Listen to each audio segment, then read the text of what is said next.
My point is, just because it's unusual, it doesn't mean it's illegal or whatever. Tama po ba? Wala naman pong illegal doon sa encashment. Yung suspicious po, ano po yung regulasyon kapag nagsasabit po kayo ng suspicious transaction? Ano po yung batayan? Bakit ang isang transaction ay suspicious? Kung sa tingin po namin ay doubtful po yung transaction. For this particular po, hindi naman po kami nag-doubt kasi alam namin po na legit po yung transaction. Kanina po, sabi nyo personally, meron kayong pagdududa, pero officially, hindi po kayo nag-report na suspicious transaction po ito. Wala po akong sinabing may pagdududa. Kanina, sabi nyo, nung nagtanong si Senator Tulfo, sabi nyo, Unusual po ang nasabi ko. Opinion po nyo, unusual ito, hindi nyo po ito ni-report bilang suspicious transaction. Hindi po pwede magsabi po na na nag-report po kami dahil nga po i-invoke po yung AMLA law. Mula po sa Office of the Vice President. Hindi po, dyan po napunta yung pondo, no? But kanino po, anong account galing po yung perang yan? Sa Office of the Vice President nga po. Because it was already downloaded to the Office of the Vice President from the Treasury. Is that correct? Opo. Okay. So this is OVP funds na napunta kay Miss Gina Acosta na SDO po nila. Tama po. Basta po yung si Miss Gina, yung payee po ng cheque. Yung pay. Okay. Nabanggit niyo po kanina na unusual po yung laki, no? Kapag ganun po, do you report this to any agency? Kung nagtatakahan niyo po na parang ang laki naman ito. Do you do any reporting or wala na pong reporting yan? I'm sorry, Your Honor. May we invoke po yung AMLA rule na hindi po kami pwede mag-disclose any information po regarding sa reporting. Sa reporting? Okay. AMLA rule po siya. Let me rephrase the question. Ang government transactions po ba ay sakop ng AMLA rules? Makakasagot po niyan ang AMLC po. Hindi, pwede niyong sabihin, hindi ko po alam yung sagot. Kayo po isang branch manager, so kayo po yung nasa landmark ng ilang taon, alam niyo po yung mga rules. Nais ko lang pong malaman kung ang government transactions ba ay sakop ng AMLA regulations po natin. Wala naman pong exemption po doon. So sakop po siya. Sakop po. Okay. So, ang sinasabi niyo po ba sa AMLA rules ay kasama ito sa mga covered or suspicious transactions? Tama po ba? Yun nga po. So, I invoke po na mag-prohibit po ako magsabi po nito. Okay, let me rephrase. I'm sorry, these are simple questions, no? Regulations lang po ito. So, ulitin ko, sakop ang government transactions sa AMLA regulations, correct? Yes. Lahat po. Yes. At ano po ba yung rules natin pagdating sa pagre-report sa AMLA? Above a certain amount? Tama po ba? Opo. Opo. Magkano po yung limit? Kapag above, what amount po yan? More than 500,000 po. O any amount above 500,000, whether private po o gobyerno, nire-report niyo po sa AMLA? Supposedly po. Okay. Yan yung covered o yan yung suspicious? Yung over 500,000. Magkaiba po yun, Covered di ba? Okay. Yung suspicious po, ano po yung regulasyon kapag nagsasabit po kayo ng suspicious transaction? Ano po yung batayan? Bakit ang isang transaction ay suspicious? Kung sa tingin po namin ay doubtful po yung transaction. For this particular po, hindi naman po kami nag-doubt kasi alam namin po na legit po yung transaction. Okay, klaklaruin ko. Kanina po, sabi nyo personally, meron kayong pagdududa, pero officially, hindi po kayo nag-report na suspicious transaction po ito. Wala po akong sinabing may pagdududa. Kanina, sabi nyo, nung nagtanong si Senator Tulfo, sabi nyo personal Unusual lang. po ang nasabi ko po. Okay. So kahit at sa tingin po nyo, unusual ito, hindi nyo po ito ni-report bilang suspicious transaction. Hindi po pwede magsabi po na na nag-report po kami dahil nga po i-invoke po yung AMLA law. Okay. So covered, definitely, kasi it's above 500,000. Pero yung suspicious transaction, ayaw nyo pong sabihin dahil covered po ito ng AMLA. Kasi para sa amin naman po ay talagang hindi naman po siya suspicious. Okay. Sige po. Sige po, yun na po muna. Maraming salamat, Mr. Alan President. Cayetano is recognized thereafter. Senator Judge Joel Villanueva, you have 2 minutes. Magandang, I'm sorry, after Senator Alan, Senator Risa. Thereafter, Senator Judge Joel Villanueva. You have 2 minutes, sir. Magandang umaga, Madam Witness. Welcome to the Senate. Maganda. Most of my questions na tanong naman ni Senator Erwin. I just like to ask, but you're familiar with the concept of confidential or discretionary funds? Or hindi?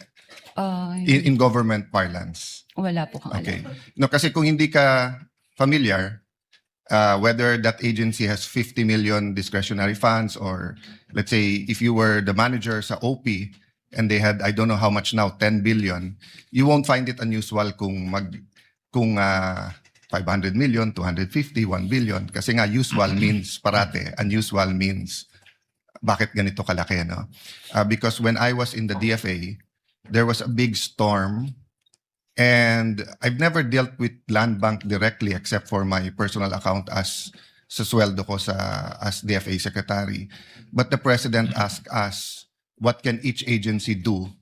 So my staff then, si Yusek Ariola, said, sir, maraming ma-stuck sa mga ports, airport at seaport. May isa tayong fund. Kung OFW sila, pwede tayong magbigay. So I think we had to withdraw 50 or 100 million. At sinabi ng branch manager, wala. And then it was a Friday. So I had to call the president of Land Bank and say, sir, basta stranded, hindi. And then they sent over 50 or 100 million. So my point is, just because it's unusual, it doesn't mean it's illegal or whatever. Tama po ba? Wala naman pong illegal doon sa encashment po.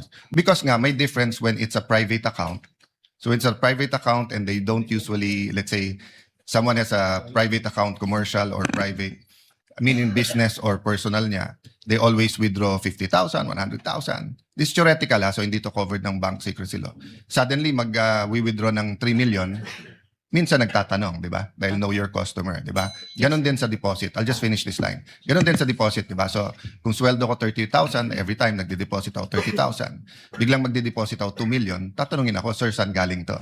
Right? Correct. Pero pag government, as long as you're dealing with the people you identified with, so whether that's DPWH, whether that's DOTR, basta't everything's in order, magtataka ka lang pag sobrang laki ng amount, but then you'll release it. No?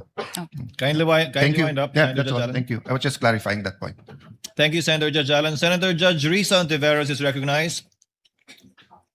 You may proceed, ma'am. When you're ready, you have 2 minutes.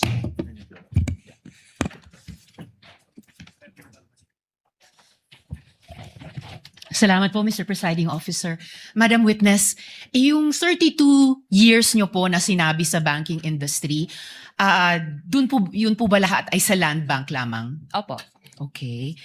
And then, sabi nyo po, unusual.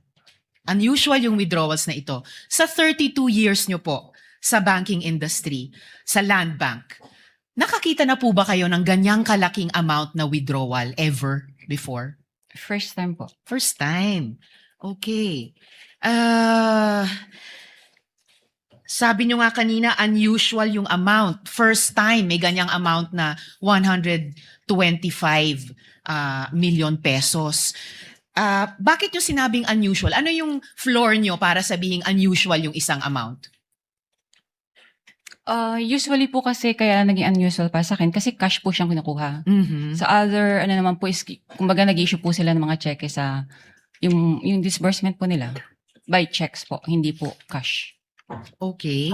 So, hindi lang yung laki nung halaga na 125 million ang unusual din na yung ganyang unusual amount ay sa cash kinuha at hindi sa mga cheque. Opo. Okay.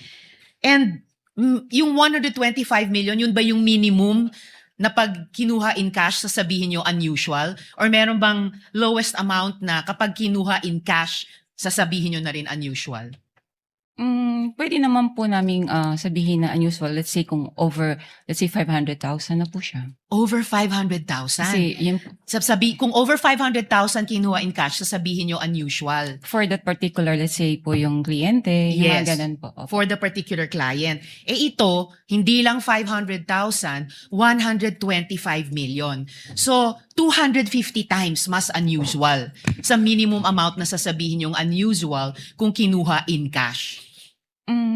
Depende po rin sa yung kliyente po. Depende sa kliyente. But kung sino mang kliyente aside, nasabi niyong unusual dahil 125 million na para po sa akin is 250 times yung 500,000 at hindi po in check, kundi in cash po kinuha. Pwede nga po, depende po sa depositor po niya. Kung regular lang sa kanya yung mga ganang withdrawals or what, it's usual. Okay. Pero kung parang For the first time ma-encounter namin that much, unusual po sa And amin. this was your first time. Opo. And in your 32 years, higit 3 dekada, kung masasabi nating pambihirang amount ito in cash, Opo. masasabi nating once in a lifetime yung ganitong amount in cash. Pwede po. Pwede. Alright. Salamat, Mr. Presiding Officer. Thank you. Tutuloy ko po sa second round. Thank you, Senator Judge Risa. Senator Judge Villanueva, thereafter, our distinguished Senate President. You may proceed, sir, when you're ready. You have 2 minutes. Thank you, Sir Presiding Officer, Senate President. Madam Witness, binanggit niyo po yung unusual, no? And gusto kong susugan yung katanungan. Yung usual, below 500,000 pag individual. Pero kung ito'y government agency, paano niyo masasabi na ito'y unusual? Any depositor naman po, kung hindi naman po ganong frequent silang nag-withdraw ng ganong kalaking cash. Kaya po, naano ko siyang unusual. Kung ganito po, na 4 na beses na nag-withdraw na 125 million, would you say usual na siya? Unusual nga po. No, Kasi- kung 4 na sunod-sunod na yung binanggit po ninyo, 125 million, sunod-sunod, nagiging usual na po ba siya? O unusual pa rin? Pwede naman po. Na What is usual. Kung sunod-sunod naman po, magiging ano na po siya. Talagang usual transaction na po yun. So, kung ganun nga po, na 4 na sunod-sunod, usual transaction na siya. Opo. Madam Witness, as I understand, no, yung process, the BM would provide the funding, notice of cash allocation, and then the agency authorizes the disbursement. At kayo ho, for example, sa inyong bank o sa land bank, bine-verify nyo lang at you pay the corresponding instruments. Is that correct? Opo. Bine-verify po yung pag-issue ng cheque po. Yung mga signatories, payees, like that po. So bago po inilabas ang salapi o yung pera, ano-ano pong dokumento yung aktual na natatanggap po ninyo at inyong masusing sinusuri? Kasi sabi nyo nga ho, I'm sure from the first withdrawal, as you made mention, it's unusual. So ano yung mga talagang sinusuri po ninyo na dokumento bago nyo i-release ito? Supported naman po ito ng advice. So once po nakapasok na po sa system at funded naman po siya, okay na po sa amin yun. So yun lang po yung inyong chinecheck. Opo. And that's it, you release it right away. Yes, sir. And binanggit niyo ho kanina, hindi ito suspicious Para sa ano ko po, hindi po siya suspicious. at lahat po ay legitimate. Yes, sir. One last question that I'd like to ask.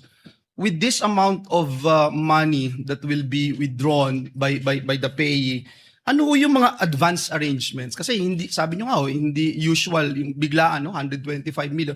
Ano yung mga advance arrangements na inihingi po ninyo o tinatawag po sa inyo bago mailabas po itong salapi na ito? How far in advance was Land Bank informed that these amounts of physical cash would be required for each transaction? Mga a day or two po, ni-inform po kami from the cash division po ng OVP na meron po silang ganong cash requirement. So sa amin naman po, pinoprocess naman po namin yung requirements nila bago po namin sila advise na available na po yung cash. So in sa 24 bank. hours, kaya na po. Pwede naman po. Salamat po. Maraming salamat. Thank you rin. At yan na nga ang buong detalye ng ating balita. Napakasalimuot at napakahalaga ng usaping ito. Kaya naman napakalaki rin ang epekto nito sa ating lipunan. Kayo naman, ano ang inyong personal na pananaw, reaksyon o masasabi patungkol sa isyong ito? Kung mayroon kayong mga karagdagang impormasyon, hinaing o komento, mangyaring isulat lamang ang mga iyan sa ating comment section sa ibaba. Huwag kayong magatubiling magpahayag ng inyong saloobin dahil personal na babasahin at pupusuan yan ng aming buong team. Gusto naming marinig ang boses ng bawat isa sa inyo para magkaroon tayo ng isang makabuluhang talakayan. At kung sa tingin ninyo ay nakapaghatid kami ng mahalagang impormasyon sa inyo ngayong araw, please, huwag niyong kalimutang i-like ang video na ito. Mag-subscribe na rin kayo sa ating channel at huwag mong kalimutang i-click ang notification bell para lagi kang updated at laging una sa pinakabagong balita at kaganapan sa loob at labas ng bansa.